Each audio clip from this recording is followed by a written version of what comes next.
Bonjour, je vais vous faire la lecture de La Peste écarlate, un récit d'anticipation écrit par l'écrivain américain Jack London.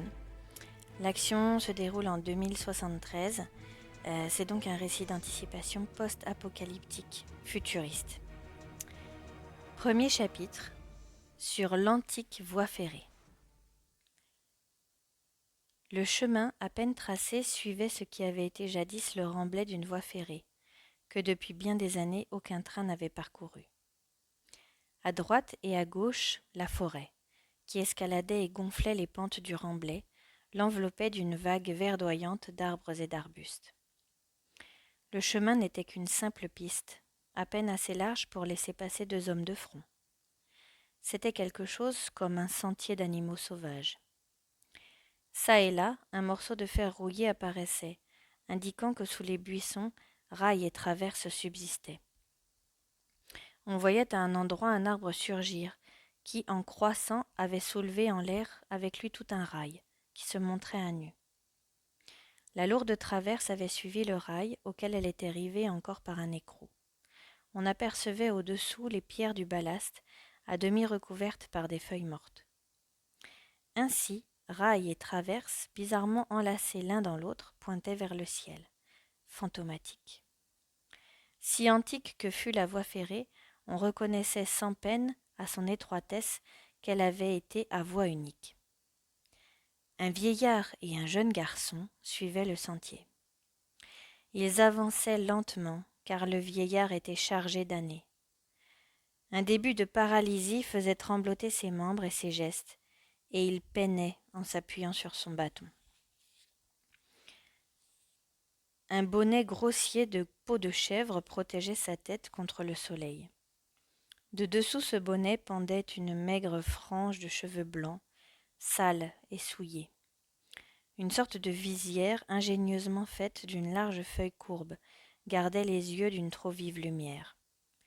Et sous cette visière, les regards baissés du bonhomme suivaient attentivement le mouvement de ses pieds sur le sentier. Sa barbe, qui descendait en masse, tout emmêlée jusqu'à sa ceinture, aurait dû être, comme les cheveux, d'une blancheur de neige. Mais, comme eux, elle témoignait d'une grande négligence et d'une grande misère. Un sordide vêtement de peau de chèvre, d'une seule pièce, pendait de la poitrine et des épaules du vieillard, dont les bras et les jambes, péniblement décharnés, et la peau flétrie, attestaient d'un âge avancé. Les écorchures et les cicatrices qui les couvraient, et le ton bruni de l'épiderme, indiquaient de leur côté que, depuis longtemps, l'homme était exposé aux heurts de la nature et des éléments. Le jeune garçon marchait devant, réglant l'ardeur robuste de ses jarrets sur les pas lents du vieillard qui le suivait. Lui aussi n'avait pour tout vêtement qu'une peau de bête, un morceau de peau d'ours au bord déchiqueté, avec un trou en son milieu par où il avait passé la tête. Il semblait avoir 12 ans au plus, et portait coquettement juchée sur l'oreille une queue de porc fraîchement coupée. Dans une de ses mains, il tenait un arc de taille moyenne et une flèche. Sur son dos était un carquois rempli de flèches. D'un fourreau pendu à son cou par une courroie émergeait le manche noueux d'un couteau de chasse. Il était aussi noir qu'une mûre, et sa souple allure ressemblait à celle d'un chat. Ses yeux bleus, d'un bleu profond, étaient vifs et perçants comme des vrilles, et leur azur formait un étrange contraste avec la peau brûlée par le soleil qui les encadrait. Ses yeux semblaient épier sans trêve tous les objets ambiants, et les narines dilatées du jeune garçon ne palpitaient pas moins en un perpétuel affût du monde extérieur dont elle recueillait avidement tous les messages. Son ouïe paraissait aussi subtile, et elle était à ce point exercée qu'elle opérait automatiquement sans même une tension de l'oreille. Tout naturellement, et sans effort, celle-ci percevait dans le calme apparent qui régnait les sons les plus légers, les départageait entre eux et les classait. Que ce fût le frôlement du vent dans les feuilles, le bourdonnement d'une abeille ou d'un moucheron, ou le bruit sourd et lointain de la mer qui n'arrivait que comme un faible murmure, ou l'imperceptible grattement des pattes d'un petit rongeur dégageant la terre à l'entrée de son trou. Soudain, le corps du jeune garçon s'alerta et se tendit. Simultanément, le son, la vue et l'odeur l'avaient averti. Il tendit la main vers le vieux et l'en toucha, et tous deux se tinrent coi. Devant eux, sur la pente du remblai et vers son sommet, quelque chose avait craqué. Et le regard rapide du jeune garçon se fixa sur les buissons dont le faîte s'agitait. Alors un grand ours, un ours grizzly, surgit bruyamment, en pleine vue, et lui aussi s'arrêta net, à l'aspect des deux humains. L'ours n'aimait pas les hommes. Il grogna grincheusement. Lentement, et prêt à tout événement, le jeune garçon ajusta la flèche sur son arc et entendit la corde, sans quitter la bête du regard. Le vieux, sous la feuille qui lui servait de visière, épiait le danger, et pas plus que son compagnon ne bougeait. Pendant quelques instants, l'ours et les deux humains se dévisagèrent mutuellement. Puis, comme la bête trahissait par ses grognements une irritation croissante, le jeune garçon fit signe au vieillard, d'un léger hochement de tête, qu'il convenait de laisser le sentier libre et de descendre la pente du remblai. Ainsi agirent-ils tous deux, le vieux allant devant, l'enfant le suivant à reculons, l'arc toujours bandé et prêt à tirer. Une fois en bas, ils attendirent, jusqu'à ce qu'un grand bruit de feuilles et de branches froissées sur l'autre face du remblai les eût avertis que l'ours s'en était allé. Ils regrimpèrent vers le sommet, et le jeune garçon dit avec un ricanement prudemment étouffé. C'en était un gros grand-père. Le vieillard fit un signe affirmatif. Il secoua tristement la tête et répondit d'une voix de fausset, pareille à celle d'un enfant. Ils deviennent de jour en jour plus nombreux. Qui aurait jamais pensé autrefois que je vivrais assez pour voir le temps où il y aurait danger pour sa vie à circuler sur le territoire de la station balnéaire de Cliff House.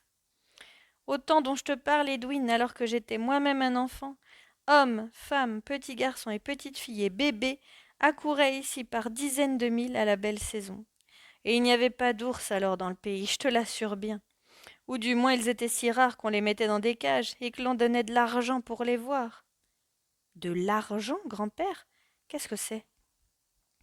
Avant que le vieillard eût répondu, Edwin, se frappant la tête, s'était souvenu. Il avait insinué sa main dans une sorte de poche ménagée sous sa peau d'ours et en avait tiré triomphalement un dollar en argent, tout bossué et terni. Les yeux du bonhomme s'illuminèrent tandis qu'il se penchait sur la pièce. « Oh, ma vue est mauvaise, marmotta-t-il. Toi, regarde, Edwin, si tu peux déchiffrer la date qui est inscrite. » L'enfant se mit à rire et s'exclama tout hilar. « Tu es étonnant, grand-père.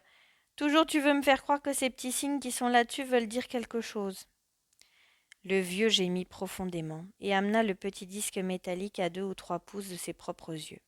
« 2012 » finit-il par s'exclamer. Puis il s'abandonna à un cocasse caquetage. 2012. C'était l'année où Morgan V fut élu président des États-Unis par l'Assemblée des Magnats. Ce dut être une des dernières pièces frappées, car la mort écarlate survint en 2013. Seigneur, Seigneur, quand j'y songe, il y a de cela 60 ans. Et je suis aujourd'hui le dernier survivant qui ait connu ce temps-là. Cette pièce, Edwin, où l'as-tu trouvée? Edwin, qui avait écouté son grand-père avec la condescendance bienveillante que l'on doit au radotage de ceux qui sont faibles d'esprit, répondit aussitôt. C'est Ouhou qui me l'a donnée. Il l'a trouvée en gardant ses chèvres, près de San José, au printemps dernier. Ouhou dit que c'est de l'argent. Mais grand-père, n'as-tu point faim? Nous remettons-nous en route. Le bonhomme, ayant rendu le dollar à Edwin, serra plus fort le bâton dans son poing et se hâta vers le sentier, ses vieux yeux brillant de gourmandise. « Espérons, murmura-t-il, que Bec de Lièvre aura trouvé un crabe. Peut-être 2. C'est bon à manger l'intérieur des crabes. Très bon à manger, quand on n'a plus de dents, et lorsqu'on a des petits-fils qui aiment bien comme vous leur grand-père et se font un devoir de lui en attraper. Lorsque j'étais enfant... » Mais Edwin, ayant vu quelque chose, s'était arrêté, et le doigt sur ses lèvres avait fait signe à l'ancêtre qu'il se tût. Il ajusta une flèche sur la corde de son arc et s'avança, en se dissimulant dans une vieille conduite d'eau à moitié éclatée, qui avait en crevant fait rompre un rail. Sous la vigne vierge et les plantes rampantes qui le recouvraient, on apercevait le gros tube rouillé. Le jeune garçon arriva ainsi en face d'un lapin, assis sur son derrière, près d'un buisson qui le regarda, hésitant et tout tremblant. La distance était bien encore de 50 pieds, mais la flèche fila droit au but avec la vitesse de l'éclair, et le lapin transpercé poussa un cri de douleur. Puis il se traîna en couinant jusqu'au buisson pour s'y réfugier. Le jeune garçon était comme la flèche, un éclair de peau brune et de fourrure flottante. Tandis qu'il bondissait vers le lapin, ses muscles se détendaient comme des ressorts d'acier, puissants et souples dans ses membres maigres. Il se saisit de l'animal blessé, l'acheva en lui cognant la tête contre un tronc d'arbre qui se trouvait à sa portée. Puis, étant revenu vers le vieux, il le lui donna pour qu'il s'en chargeât. « C'est bon, le lapin, très bon, » marmotta l'ancêtre. « Mais en tant que friandise délicieuse au goût, je préfère le crabe. Quand j'étais enfant… » Edwin, impatienté par la vaine loquacité du vieux, l'interrompit. « Pourquoi, dit-il en lui coupant la parole, tant de phrases à propos de tout qui ne signifient rien ?» Il s'exprima moins correctement, mais tel était le sens approximatif de ses paroles. Son parler était guttural et impétueux, et le langage qu'il employait s'apparentait nettement à celui du vieux, qui était lui-même un dérivé tant soit peu corrompu de l'anglais. Edwin reprit. « Cela m'agace d'entendre à chaque instant des mots que je ne comprends pas. Pourquoi, par exemple, grand-père, appelles-tu le crabe une friandise ? Un crabe, c'est un crabe et rien de plus. Que veut dire ce sobriquet ?» Le vieillard soupira et ne répondit pas, et tous deux continuèrent à marcher en silence. Le bruit du ressac se faisait de plus en plus fort, et comme ils émergeaient tous deux de la forêt, la mer soudain apparut, au-delà des grandes dunes de sable. Quelques chèvres broutaient parmi ces dunes, une herbe rare, gardée par un autre jeune garçon, vêtu de peau de bête, et par un chien, qui n'était plus qu'une faible réminiscence du chien, et semblait bien plutôt un loup. Au premier plan s'élevait la fumée d'un feu, que surveillait un troisième garçon, non moins hirsute d'aspect que les deux autres. Autour de lui se tenaient accroupis plusieurs chiens-loups, pareils à celui qui gardait les chèvres. À une centaine de yards de la côte, on voyait un groupe de rochers déchiquetés, et au grondement des vagues qui les battaient se mêlait une sorte d'aboiement profond. C'était le mugissement d'énormes lions marins qui s'y traînaient, les uns pour s'y étendre au soleil, les autres pour se battre entre eux. Le vieillard se dirigea vers le feu en accélérant le pas et en reniflant l'air avidement. « Des moules !» s'exclama-t-il, extasié de sa petite voix chevrotante, quand il fut arrivé. « Des moules! Et qu'est ceci, Ouhou? N'est-ce pas un crabe? Oh mon Dieu, mes enfants, comme vous êtes bons pour votre grand-père !» Ouhou, qui semblait être à peu près du même âge qu'Edwin, répondit avec une grimace qui voulait être un sourire. « Mange, grand-père, tout ce que tu veux. Les moules ou les crabes, il y en a 4. » L'enthousiasme paralytique du vieillard faisait peine à voir. Il s'assit sur le sable, aussi rapidement que le lui permirent ses membres raides, et tira des charbons ardents une grosse moule de rocher. La chaleur avait écarté les 2 coquilles, et la chair du mollusque apparaissait de couleur saumon et cuite à point.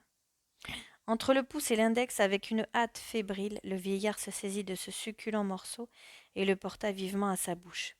Mais la moule était brûlante, et l'instant d'après il la recracha violemment, en poussant des hurlements de douleur. Des larmes se prirent à couler le long de ses joues. Les jeunes garçons étaient de vrais petits sauvages, et sauvage était leur cruelle gaieté. Ils éclatèrent de rire devant la déconvenue cuisante du vieillard, qu'ils trouvèrent fort divertissante. Ouhou en faisait en l'air d'interminables cabrioles, tandis qu'Edwin se roulait en pouffant sur le sol. Attiré par le bruit, le petit chevrier accourut et partagea bientôt leur hilarité.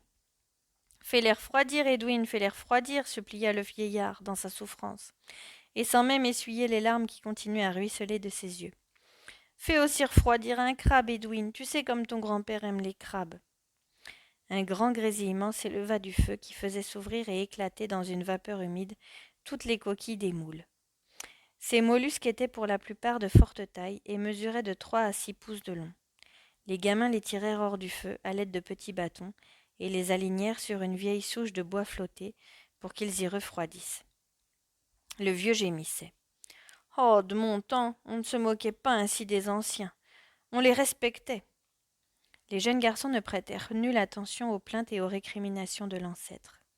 Mais le vieux, cette fois, fut plus prudent et ne se brûla point la bouche. Tous s'étaient mis à manger en faisant grand bruit avec leur langue et en claquant des lèvres. Le troisième gamin, qui s'appelait Bec de Lièvre et avait envie de rire encore un peu, déposa sournoisement une pincée de sable sur une des moules qu'il tendit ensuite au vieillard.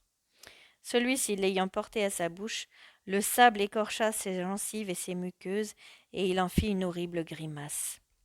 Le rire alors reprit, tumultueux. Le vieux ne se rendait pas compte que c'était un mauvais tour qu'on lui avait joué. Il bredouillait lamentablement et crachait à force, jusqu'à ce qu'Edwin, pris de pitié, lui tendit une gourde d'eau fraîche dont il se rinça la bouche. Voyons, où sont les crabes demanda Edwin. Grand-père aujourd'hui est en appétit. En entendant parler de crabes, les yeux du vieux s'éclairèrent de gourmandise, et Ouhou lui entendit un qui était fort gros. La carapace était au complet avec toutes ses pattes, mais elle était vide. De ses mains tremblantes, avec de petits cris d'impatience, le vieillard brisa une des pattes et n'y trouva rien que du néant. Il gémit. Un crabe, Ouhou. Donne-moi un vrai crabe. Ouhou répondit. On s'est moqué de toi, grand-père, il n'y a pas de crabe, j'en ai pas trouvé un seul. Le désappointement se peignit sur le visage ridé de l'ancêtre, et il se reprit à pleurer abondamment, tandis que les gamins ne se tenaient pas de joie. Subrepticement, Ouhou remplaça la carcasse vide que le vieux avait déposée par terre devant lui par un crabe plein, dont il avait fait craquer pattes et carapace et dont la chair blanche émettait un fumet délicieux. Les narines du vieillard en furent divinement chatouillées, et il abaissa son regard tout étonné. Sa maussade humeur se moua instantanément en gaieté. Il renifla, puis avec un ronron de béatitude, il commença à manger. Et tout en mâchant des gencives, il marmottait un mot qui n'avait aucun sens pour ses auditeurs. Mayonnaise, mayonnaise. Il fit claquer sa langue et continua. Oh, de la mayonnaise, voilà qui serait bon. Et dire que voici plus de 60 ans qu'on en a vu. 2 générations ont grandi sans connaître son merveilleux parfum. Dans tous les restaurants autrefois on en servait avec le crabe. Quand ils furent rassasiés, le vieux soupira, s'essuya les mains sur ses cuisses nues et son regard se perdit dans la mer. Puis, dans le bien-être d'un estomac bien garni, il se mit à fouiller au tréfonds de sa mémoire. Savez-vous, mes enfants, savez-vous bien que j'ai vu ce rivage grouillant de vie? Hommes, femmes et enfants s'y pressaient tous les dimanches. Il n'y avait pas d'ours pour les dévorer, mais là-haut sur la falaise un magnifique restaurant, où l'on pouvait trouver tout ce qu'on désirait manger. 4 millions d'hommes vivaient alors à San Francisco. Et maintenant, dans toute cette contrée, il n'en reste pas 40 au total. La mer aussi était pleine de bateaux, des bateaux qui passaient et repassaient la porte d'or, et il y avait dans l'air quantité de dirigeables et d'avions, ils pouvaient franchir une distance de 200 miles à l'heure. Oui, c'était la vitesse minimale qu'exigeaient les contrats de la compagnie aérienne qui assurait le service postal entre New York et San Francisco. Il y avait un homme, un Français, qui avait offert la vitesse de 300 miles. Ah, cela avait paru beaucoup et trop risqué aux gens rétrogrades. N'importe, le Français tenait le bon bout. Et il aurait mené son affaire à bien, n'eût été la grande peste. Au temps où j'étais enfant, il existait encore des gens qui se souvenaient d'avoir vu les premiers aéroplanes. Moi, j'ai vu les derniers. Il y a de cela 60 ans. Les gamins l'écoutaient monologuer d'un air distrait. Ils ne comprenaient pas les 3/4 des choses dont il parlait, et ils étaient las de l'entendre ainsi rabâcher. D'autant qu'au cours de ses rêveries à voix haute, il employait un anglais plus pur, qui n'avait qu'un lointain rapport avec le jargon grossier dont il se servait et dont il usait vis-à-vis d'eux. Il continua. Les crabes, par contre, en ce temps-là, étaient plus rares, car on les pêchait partout, et c'était un mets très apprécié. La pêche en était autorisée 1 mois seulement chaque année. Aujourd'hui, on peut les capturer d'un bout de l'an à l'autre bout. Cela, jadis, aurait paru merveilleux. À ce moment, une vive agitation qui se produisit parmi les chèvres paissant sur les dunes fit se lever les 3 jeunes garçons. Les chiens accroupis autour du feu coururent rejoindre leurs camarades qui étaient restés aux côtés des chèvres et qui grognaient furieusement. Tout le troupeau rappliqua vers ses protecteurs humains. Une demi-douzaine de formes grises et efflanquées glissaient furtivement sur le sable et tenaient tête aux chiens dont le poil se hérissait. Edwin s'élança vers elle, une flèche qui manqua son but. Mais Bec de Lièvre, armé d'une fronde toute semblable à celle qui dut servir à David dans sa lutte contre Goliath, fit tourbillonner une pierre dont le vol rapide siffla à travers l'air. La pierre tomba en plein parmi les loups, qui disparurent vers les noires profondeurs de la forêt d'eucalyptus. Leur fuite fit rire les 3 gamins. Satisfaits, ils revinrent s'étendre sur le sable, près de l'ancêtre qui geignait lourdement. Il avait trop mangé, et sa digestion était pénible. Et tout en tenant sur son ventre ses 2 mains, aux doigts entrelacés, il poursuivait ses lamentations. Le travail de l'homme est éphémère et s'évanouit comme l'écume de la mer. Oui, c'est bien cela. L'homme a sur cette planète domestiqué les animaux utiles, détruit ceux qui étaient nuisibles. Il a défriché la terre et l'a dépouillée de sa végétation sauvage. Puis, un jour, il disparaît et le flot de la vie primitive est revenu sur lui-même, balayant l'œuvre humaine. Les mauvaises herbes et la forêt ont derechef envahi les champs, les bêtes de proie sont revenues sur les troupeaux, et maintenant il y a des loups sur cette plage de Cliff House. Il parut effrayé à cette pensée, s'arrêta, puis reprit. Si 4 millions d'hommes ont disparu en un seul pays, si les loups féroces errent aujourd'hui à cette place, et si vous, progéniture barbare de tant de génies éteints, vous en êtes réduits à vous défendre à l'aide d'armes préhistoriques contre les crocs des envahisseurs à 4 pattes, c'est à cause de la mort écarlate. Écarlate, écarlate, murmura Bec de Lièvre à l'oreille d'Edwin. Grand-père répète souvent ce mot. Sais-tu ce qu'il signifie ? Le vieux avait entendu la question et déclama de sa voix aigrelette. L'écarlate de l'érable à la saison d'automne me fait tressaillir comme la sonnerie de clairon qui passe, a dit un poète. Edwin expliqua à Bec de Lièvre. L'écarlate, c'est rouge. Tu ne sais pas cela parce que tu as été élevé dans la tribu du chauffeur. Aucun de ses membres n'a jamais rien su. L'écarlate est rouge, je le sais, moi. Bec de Lièvre protesta. Si l'écarlate est rouge, pourquoi ne pas dire rouge ? À quoi bon compliquer les choses par des mots que l'on ne comprend pas ? Rouge est rouge et voilà tout. Rouge n'est pas le mot propre, rétorqua le vieux. La peste n'était pas rouge, elle était écarlate. Le corps et la figure de celui qui en était atteint devenaient écarlates dans l'espace d'une heure. Je le sais, je l'ai vu, c'est écarlate qu'il faut dire. Mais Bec de Lièvre n'était pas convaincu. Il s'obstina. Bah, rouge est assez bon pour moi. Papa n'emploie pas d'autres mots. Il dit que tout le monde mourut de la mort rouge. Le vieux s'irrita. Ton père, comme l'a dit Edwin, est un homme du commun, né d'un homme du commun. Il n'a jamais eu aucune éducation. Ton grand-père était un chauffeur, un domestique. Ta grand-mère, il est vrai, était de bonne souche. C'était une lady, mais ses enfants, ni ses petits-enfants ne lui ressemblèrent. Avant la mort écarlate, elle était la femme de Van Warden, un des 12 magnats de l'industrie qui gouvernaient l'Amérique. Il valait plus d'1 milliard de dollars. Tu entends bien, Edwin, plus d'1 milliard de petites pièces pareilles à celles que tu as dans ta poche. Puis vint la mort écarlate, et cette femme devint la femme de Bill le chauffeur. Il avait l'habitude de la battre, je l'ai vue de mes propres yeux. Voilà Bec de Lièvre, qui fut ta grand-mère. Ou, durant cette discussion paresseusement allongée sur le sable, s'amusait à y creuser du pied une tranchée. Tout à coup, il poussa un cri. Son orteil s'était heurté à un corps dur auquel il s'était écorché. Il se redressa et se mit à examiner le trou qu'il avait creusé. Les 2 autres garçons se joignirent à lui, et rapidement tous 3 continuèrent à fouiller, enlevant le sable avec leurs mains. 3 squelettes apparurent. 2 étaient des squelettes d'adultes, et le 3e avait appartenu à un adolescent. L'ancêtre vint, sur ses genoux, jusqu'au trou au-dessus duquel il se pencha. « Ce sont, annonça-t-il, des victimes de la peste écarlate. Ah, voilà comme on mourait, n'importe où. Ceci fut sans doute une famille qui fuyait la contagion et qui est tombée ici sur la grève de Cliff House. Mais que fais-tu là, Edwin ?» Edwin, avec la pointe de son couteau de chasse, avait commencé à faire sauter les dents de la mâchoire d'un des squelettes. « Mais Seigneur, que fais-tu là » répéta le vieux tout effaré. « C'est pour fabriquer un collier, répondit le gamin. Les deux autres garçons imitèrent Edwin, grattant ou cognant de la pointe ou de dos de leur couteau. Le vieux gémissait. « Vous êtes des sauvages, de vrais sauvages. La mode vient déjà de porter des parures de dents humaines. La prochaine génération se percera le nez et les oreilles et se parera d'os d'animaux et de coquillages. Aucun doute là-dessus. La race humaine est condamnée à s'enfoncer de plus en plus dans la nuit primitive, avant de reprendre un jour sa réascension sanglante vers la civilisation.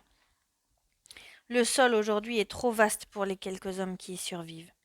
Mais ces hommes croîtront et multiplieront, et dans quelques générations ils trouveront la terre trop étroite, et commenceront à s'entretuer. Cela c'est fatal. Alors ils porteront à la taille les scalps de leur ennemi. Comme toi, Edwin, qui est le plus gentil de mes petits-enfants, tu commences déjà à porter sur l'oreille cette horrible queue de cochon.